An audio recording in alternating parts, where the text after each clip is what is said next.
Sango, the Thunder King who burned everything he loved. They found the two men tied to a tree, their faces blackened, their mouths melted shut. The air still crackled. The ground was scorched in a perfect circle around them. No one spoke. Everyone knew who did it. Sango had warned them, "Betray me and the sky will answer." The scary part wasn't the lightning. It was that he didn't need a storm. The sky cracked even when the clouds were clear. People stopped calling him king. They just called him that man who makes fire from the sky. Sango wasn't born with fire in his hands. He was just loud. He liked to argue, liked to win. But he also worked harder than everyone else. He trained with the strongest warriors in Oyo. He learned how to ride, how to shoot, how to fight with two axes. His enemies feared his strength. His people loved his charm. But the elders didn't trust him. He wanted everything done now. No patience. No waiting. Just action. That hunger, some called it courage. Others called it madness waiting to grow. When Sango became Alaafin king, he moved fast. He raised taxes. He banned lazy chiefs. He demanded silence when he spoke. If a man interrupted him, he'd throw him out of the palace himself. He built a tower just to see who was plotting. At first, the city got better. Fewer crimes. Roads were cleaned. Soldiers trained harder. But people started whispering that Sango didn't sleep. He just stared at the sky. Every night. Eyes wide. Like he was listening to something only he could hear. One night, lightning struck the palace roof. No rain. No wind. Just fire and screaming. His guards ran in and found Sango sitting in the flames, untouched. After that, he said the thunder god had entered him. No one argued. He started carrying a double-headed axe.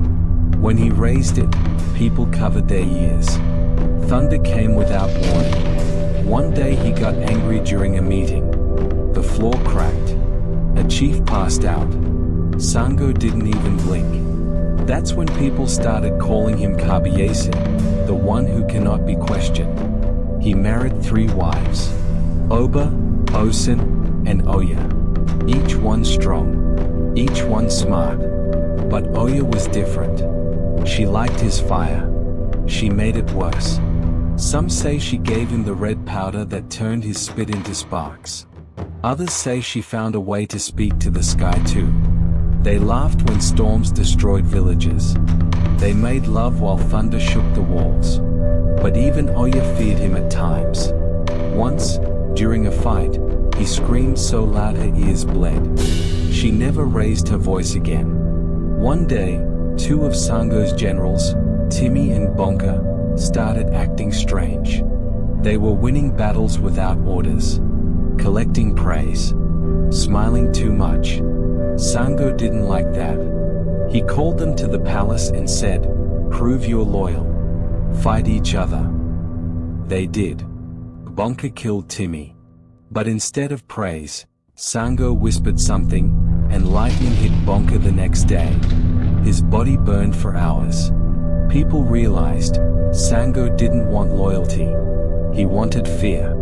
And he was ready to destroy anything, even his own men, to keep it. The chiefs met in secret. They said the king had gone too far. They planned to replace him. But the night before their plan, fire fell from the sky and burned their meeting hut to ash. Only one survived. His tongue was gone. His hands were twisted. He couldn't speak, couldn't write. But he drew one thing in the dirt, an axe with 2 heads. After that, nobody met in secret again. They just obeyed. Then came the day Sango broke. Some say it was guilt. Some say the gods wanted him back. But something cracked in him. He screamed at the sky for hours. Lightning hit trees, houses, even his own palace. His wives fled. Oya tried to stay. He told her to leave or burn. She left. The next day, Sango disappeared into the forest.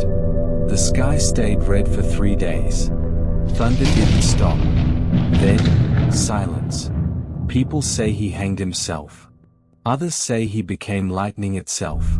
No one ever found the body.